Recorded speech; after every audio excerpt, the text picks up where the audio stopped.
নমস্কার বন্ধুরা, রন্ধনের বন্ধন রান্নাঘরে তোমাদের সবাইকে স্বাগত জানাই। আজ আবারও কাতলা মাছের আর একটা রেসিপি নিয়ে তোমাদের সামনে হাজির হয়ে গেলাম, যার স্বাদ কিন্তু একদম মাংসের মতন। কাতলা মাছ ভালোভাবে পরিষ্কার করে ধুয়ে নিয়েছি। এতে পরিমাণ মতো লবণ, হলুদ আর 1 টিস্পুন সর্ষের তেল দিয়ে ভালোভাবে মাছটাকে মাখিয়ে নিয়ে 10 মিনিট রেখে দেব।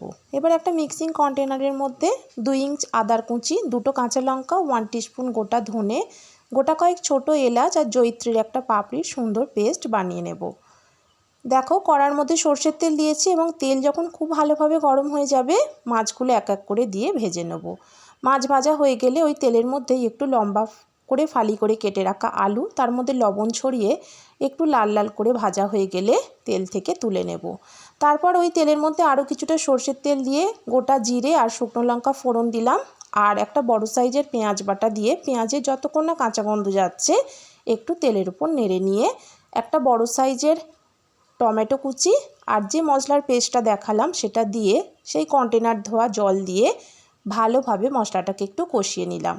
তারপর পরিমাণ মতো লবণ, 1/2 চামচ হলুদ গুঁড়ো, 1/2 চামচ কাশ্মীরি লঙ্কার গুঁড়ো দিয়ে আবারও সমস্ত উপকরণগুলোকে একটু কষিয়ে নিলাম।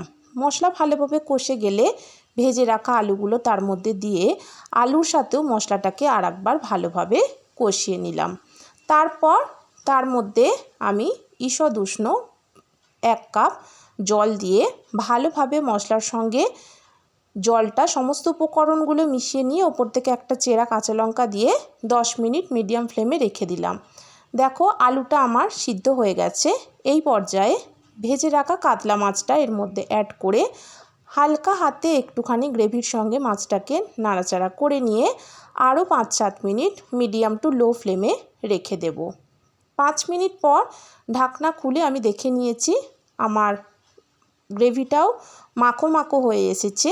এই পর্যায়ে হাতে ক্র্যাশ করে নেওয়া 1 চামচ কাসুরি মেথি আর একটু গরম মশলার গুঁড়ো ছড়িয়ে আবারও একটু নাড়াচাড়া করে নিয়ে পরিবেশন করো অসাধারণ স্বাদের এই রেসিপিটি।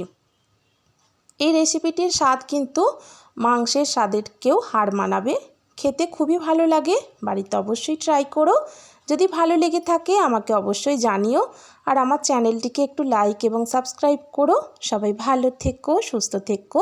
ধন্যবাদ।